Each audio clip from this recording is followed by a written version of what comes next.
Welcome back to What Happens Next, the podcast that examines some of the biggest challenges facing our world and asks the experts what will happen if we don't change and what can we do to create a better future.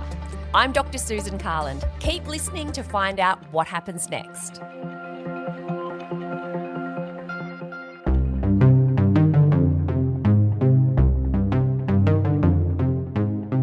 We all know that food is not just, yes, it's so important for nutrition, but it's so much more than that. It links us to connection to community, to land, to people, to family. We've had the cheapest food that we've ever had and probably the world has ever had in the last last 4 or 5 years. I suspect that's over, and what we need to do is make sure that the people who can't afford high quality food are supported to be able to access and eat high quality food. One thing that we forget is that if we throw a strawberry in the bin, we're not just throwing that strawberry in the bin. In the bin also goes all the greenhouse gas emissions that were caused in that whole food supply chain to produce the strawberry. It's all the labour costs, it's all the pesticides, fertilisers, it's everything that's gone in the embedded water. In 2007 and 2008, a perfect storm of global challenges left us facing a food crisis. The World Food Programme's calling it perhaps the first globalised humanitarian emergency. There's more to the world food crisis than just high prices. Scuffles over the daily staple of bread in Egypt. These are just some of the scenes from countries where there just isn't enough food to go around. According to a UK government foresight project, as the cost of staple grains such as rice, wheat and soybeans doubled or tripled, investors began speculating on food prices in the financial market, exacerbating the issue. Countries responded with export bans, but these only limited food availability and drove costs higher.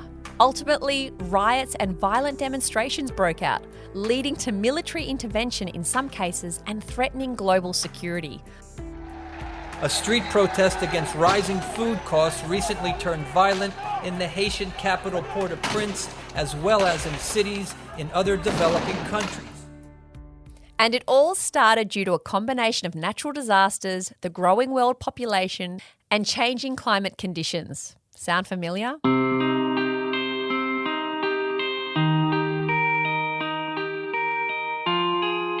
Years later, food insecurity is back in the spotlight.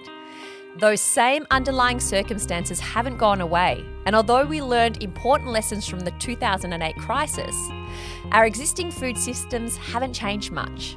Throw in a global pandemic, supply chain disruption, and a war in Europe's so-called breadbasket, and the situation looks dire. Who's facing food insecurity? How will we feed more people than ever on an ever-warming planet? And what can we do to help? Keep listening to find out what happens next.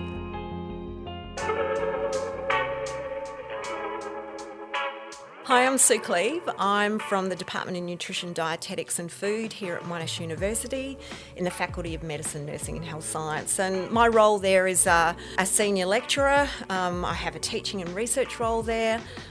But I'm also, by background, a community and public health dietitian. So I spent many years working out in the community across a number of settings, working with people and to really work with them and to support their access to food. So for me, it's kind of been a journey from very much practice into the world of academia. So I kind of call myself a pracademic. Sue, welcome to the podcast. Thank you. Thanks for having me. Can you describe to us what food insecurity is and how does it differ to, say, being hungry? So I'm actually going to flip it and say this is what food security means. Okay. So essentially it's a basic human right that we all have access to food. Okay. And so food security is part of that. And it's this really kind of very jargonistic definition that we have. But essentially what it means is that people on a day-to-day basis have regular, reliable physical, social and economic access to enough food that meets their cultural needs, their dietary preferences in particular. And I guess the one thing that's really important to this is that access is in a way that say, for example, if it's challenged, that it's not in the way that people are not getting those particular foods, or they're not having to rely on emergency food relief, they're not scavenging for food, that sort of thing. So I think it's, it's upheld with dignity and choice, and as I said, linking back to that basic human right. We all need to eat. Yeah, and I really like what you said about it being culturally relevant as well. I imagine so the French need a lot of access to cheese, but it is also about recognising that what is appropriate for different people will look different in different circumstances, and they need to have the food that makes sense to them. Absolutely. And I mean, we all know that food is not just, yes, it's so important for nutrition. Yeah. But it's so much more than that, it links us to, to connection to community, to land, to people, to family. So it's so important that we uphold that right. And I, rather ignorantly, obviously, would have imagined that in a relatively wealthy country like Australia, surely there wouldn't be much food insecurity. But I gather you're going to tell me that that is not the case. Absolutely. So I think probably when we think about the term food insecurity, we might automatically perhaps go to developing countries, to use that term, and we have those visions of, that famine, people really going, very hungry.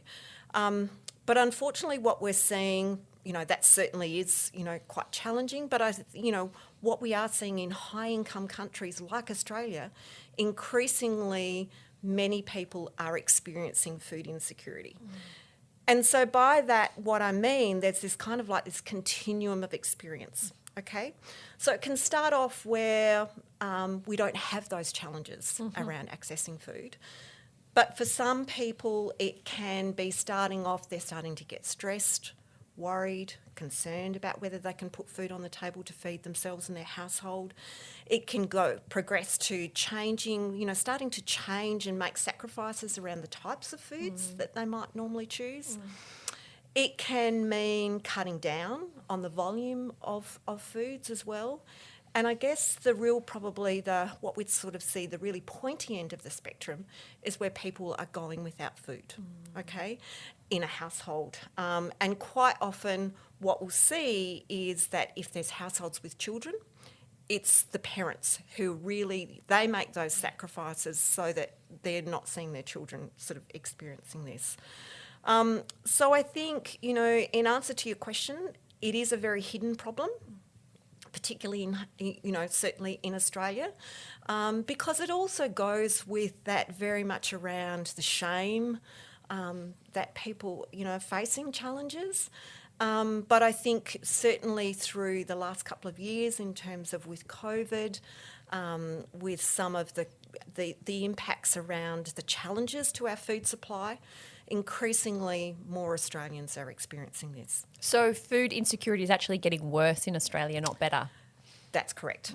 Yeah, I think it's become, it's all, as I sort of said, it's become more visible. Yeah. One of the things, the real challenges that we have in Australia is we don't actually have a really good handle on the numbers. And if we look at how it's actually measured, so the Australian Bureau of Statistics, every about probably about 4 years, as part of one of their national surveys, they have this question, which is a single item question, which basically says, in the last 12 months, due to financial reasons, did you run out of food? Okay. So this is, so it's important, firstly, that the ABS are asking this question. But the problem with this is that it's not every year that we're getting this perspective. The other problem, bringing back to that spectrum of experience, it's only measuring that pointy end when we know that people can slide up and down this continuum of experience. And so in other countries, particularly like the US and Canada and now also the UK, they're using a much more robust kind of measurement that gives them that much better picture of what it is. How do you measure something that people might be ashamed to say that they are or are experiencing? Yeah, that's a really good point. So while we've got that kind of prevalence kind of statistic kind of measure, I think there's the value of of working with people to understand that experience. So for me, I guess in my work that I do, I kind of straddle both of those spheres. So in terms of certainly getting that, the prevalence, the statistics amongst different kind of sections of the population, but very much in talking with people to really understand what this means and what this looks like. Because of the factors that really impact on and putting households in this challenge, they're really quite complex. And how it looks in one area or one household, those challenges may be different, okay? But what we do know is the core real determinants for households, particularly centre around adequate income, okay? So factors like unemployment and underemployment is really important in terms of factors that impact on it. Having unstable housing, or we know that potentially households that are, that are renting, potentially also are at greater risk of this experience as well. So there's core big determinants. So particularly for households that are living below the poverty line,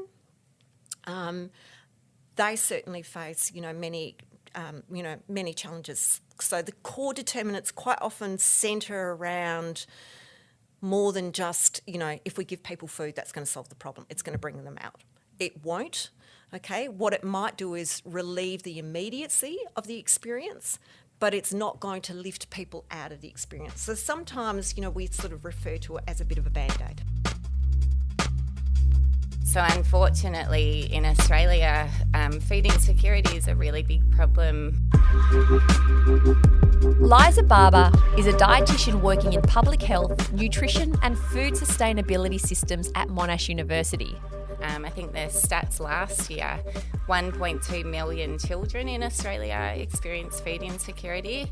I think it was 1 in 6 adults have experienced food insecurity in the last 12 months. So it's a really big problem. COVID made it worse. And sadly, in Australia, our biggest response to food insecurity is to offer emergency food relief.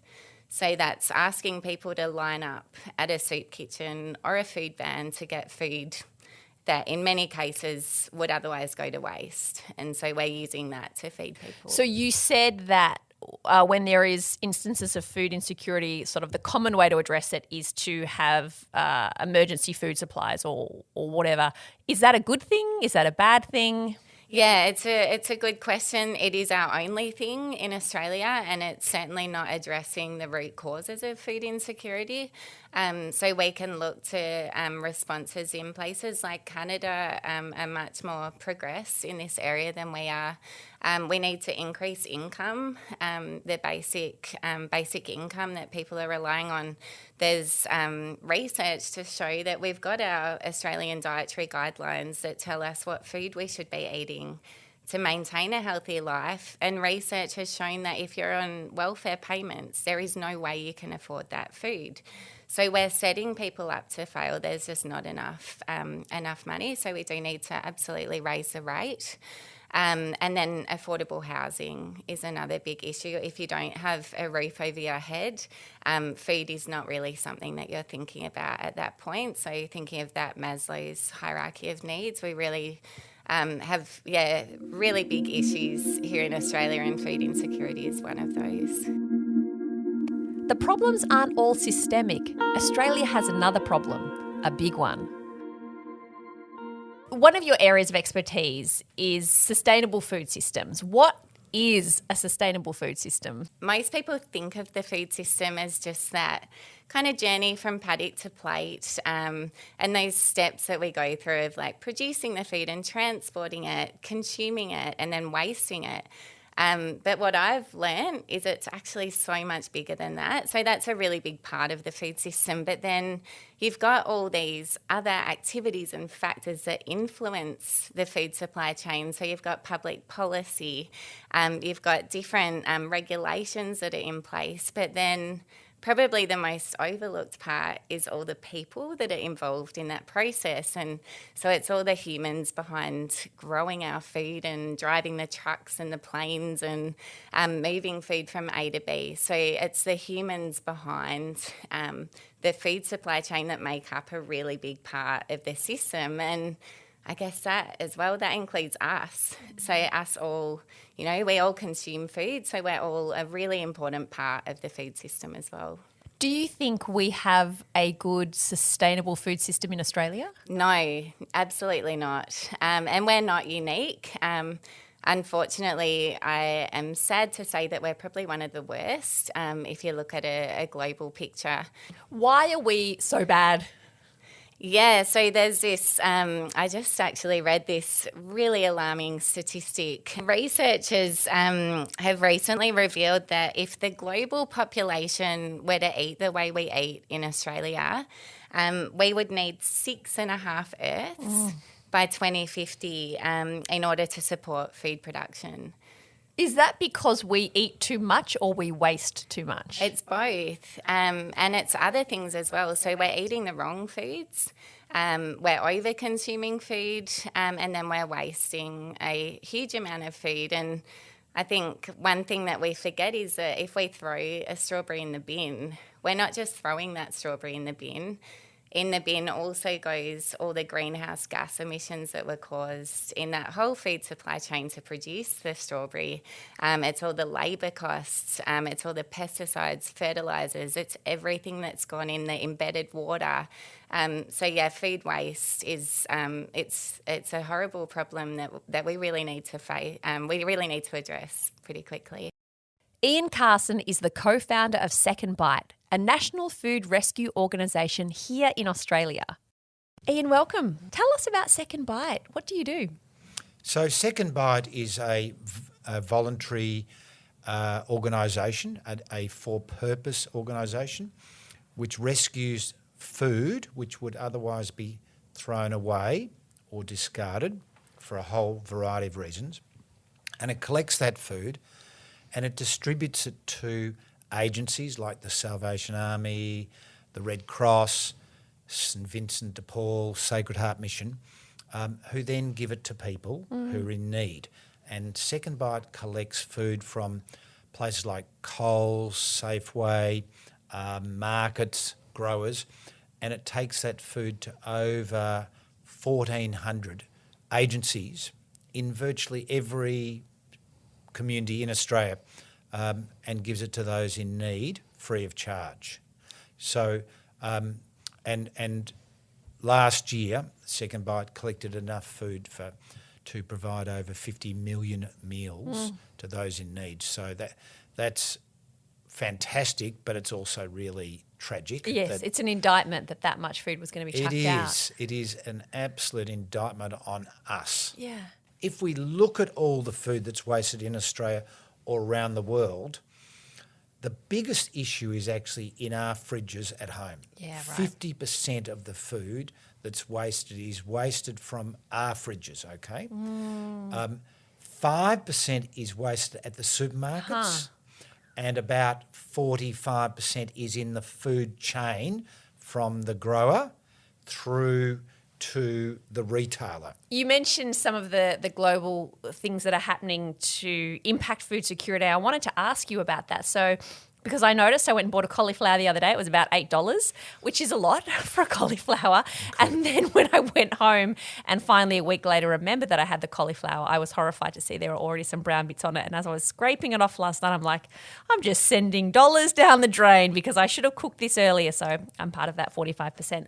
But I wanted to ask you about, you mentioned about floods and COVID affecting the food supply chain and food security. How does the war in Ukraine, for example, affect our food supply here in Melbourne, and why? Global food security has dramatically increased because of the war in Ukraine. So that's a horrendous event for the world. In Australia, I think we've seen some prices increase, grain and things like that, because there's shortages globally. So we're seeing an increase in prices, and we're probably seeing people who can't afford to buy some of those foodstuffs. And you combine Ukraine with fuel increases, transport increases, wage increases, and a lot of basic commodities have gone up dramatically, so that there are more people who can't afford to buy, good, healthy, nutritious fruit and vegetables, who are then substituting that for poorer quality foods, which are cheaper. So what we're seeing is we're actually seeing health impacts on ordinary Australians, people who are single parent families, or people who are on a low wage with a number of kids who are trying to pay a mortgage, and they literally have to go without meals, and parents will go without a meal so their kids can eat, or they'll substitute poorer quality, less nutritious foods. So we're seeing a decline in health because of things like the floods and Ukraine. And then there's the elephant in the room, climate change. Professor Ros Gleadow is a biologist in Monash University's Faculty of Science, studying the effects of climate change on plants. Has climate change affected people's access to food already, or is that a future problem? We still have enough food on the planet, but the timeline of how much food we have in store is short at the moment. It's still longer than it was back in 2008 when we had the food crisis. And I think there was only a few months worth of food left in the world, which is way too little. So it's not as bad as that now. And some of these will be associated with currently with the political conflict. We've got these major droughts happening in Europe. We've got export issues. And within Australia, we have the floods. Now, how has floods affected food security? Well, in parts of Victoria and certainly Western Australia, we've actually had really good wheat crops because we've had good rainfall. So that's in terms of bulk amount of food. But we have had disruptions to supply lines.